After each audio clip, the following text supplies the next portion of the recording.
আমি ছোটবেলা থেকেই মূলা খেতে ভীষণ পছন্দ করি। কারণ কি জানেন? আমি যখন ছোট ছিলাম তখন আমার নানাকে দেখতাম মূলা, শালগম, বাঁধাকপি, ফুলকপি সবকিছু চাষ করত। হ্যালো এভরিওয়ান, আসসালামু আলাইকুম। আশা করি সবাই ভালো আছেন।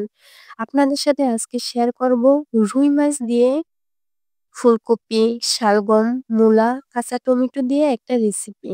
এখানে অনেক আপুরাই আছেন মূলা খেতে পছন্দ করেন না। কিন্তু আমি ভীষণ মূলা খেতে পছন্দ করি। কারণ আমি ছোটবেলা থেকে শিখে আসছি। ছোটবেলা থেকে আমি দেখে আসছি আমাদের ফ্যামিলিতে মূলা খেতে খুব পছন্দ করে। কারণ আমাদের নানু বাড়িতে এগুলা চাষাবাদ করা হতো। আর আমার আম্মু ছোটবেলা থেকে আমাদেরকে সব রকমের শাকসবজি খাওয়া শিখিয়েছে। যাতে আমাদের পড়াশোনার তাগিদে দূরে বের হলে সবকিছু আমরা খেতে পারি। আজকে দুপুরে আমি রান্না করেছিলাম মিক্স সবজি দিয়ে রুই মাছের কারি। মিক্স সবজিতে ছিল আমার ফুলকপি, কাঁচা টমেটো, শালগম, মূলা। মূলাটা কিন্তু আমার খুব পছন্দের। দেখেন আমি মাছগুলো প্রথমেই আমি ভেজে নিচ্ছি। ভাজা হয়ে গেছে। এ পর্যায়ে আমি মাছগুলো তুলে নিচ্ছি। মাছগুলো আমার ভাজা হয়ে গেছে। এ পর্যায়ে আমি মূলা দিয়ে মাছটা রান্না করব। এখন আমি এখানে নিয়ে নিয়েছি পেঁয়াজ পেস্ট পরিমাণ মতো, আদা রসুন পেস্ট, পরিমাণ মতো তেল। এখানে আমি দিয়ে দিয়েছি ১.৫ টেবিল চামচ হলুদের গুঁড়ো, ২ টেবিল চামচ মরিচের গুঁড়ো, ১ টেবিল চামচ জিরার গুঁড়ো, ১.৫ টেবিল চামচ লবণ। আমি যতটুকু লবণ দিয়েছি এতটুকু লবণই যথেষ্ট। আপনারা পরিমাণ মতো লবণ দিয়ে দিবেন। এ পর্যায়ে আমি মসলাটা ভালো মতো কষিয়ে নিব। আমার মসলাটা প্রায় কষানো হয়ে গেছে। এখানে আমি সবজিগুলো ভালো মতো কেটে ধুয়ে পরিষ্কার করে নিয়েছি। দেখেন, এখন কিন্তু আমার মসলাটা কষানো হয়ে গেছে। আমি যে সবজিটা কেটে ধুয়ে রেখেছিলাম, সেই সবজিটা এখন আমি মসলার ভিতরে দিয়ে দিব। আমি এখন সবজিটা দিয়ে দিচ্ছি।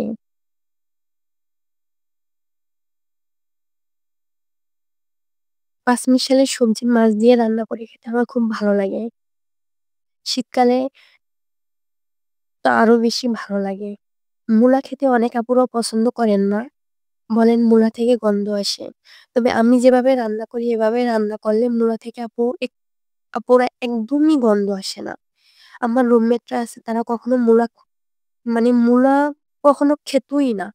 বাট আমি এখন যেভাবে রান্না করি তারা আমার থেকে খায়।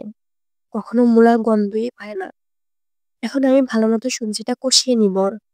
দেখেন আমার কিন্তু সবজিটা ভালো মতো কষানো হয়ে গেছে।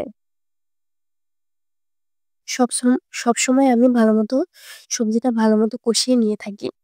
এ পর্যায়ে আমার সবজিটা ভালো মতো কষানো হয়ে গেছে।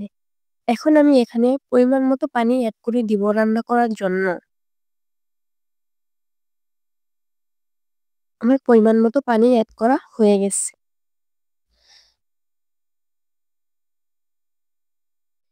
আমি কিন্তু সবসময় তরকারি রান্না করি চুলা হাই হিটে রেখে। তরকারিটা খেতে তাহলে ভালো লাগে। এখন ঝোলটা বলক দিয়ে দিছে। এ পর্যায়ে আমি মাছগুলো দিয়ে দিব।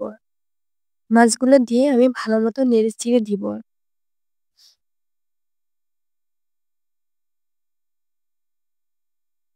দেখেন আমার মাছগুলো দেয়া হয়ে গেছে।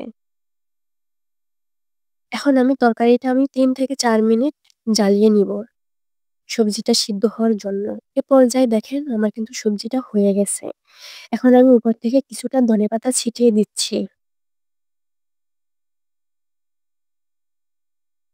শীতকালে কিন্তু ধনেপাতা সবজিতে দিতেই হবে। তাহলে কিন্তু আলাদা একটা ফ্লেভার আসে। আমার তো ধনেপাতা খুবই ফেভারিট। দেখেন এই পর্যায়ে আমার কিন্তু রান্নাটা প্রায় হয়ে গেছে। আমার রেসিপিটা যদি ফলো করে আপনারাও রান্না করে থাকেন, আশা করি আপনাদেরও ভালো লাগবে। ভিডিওটা যদি ভালো লেগে থাকে একটা লাইক, কমেন্ট এবং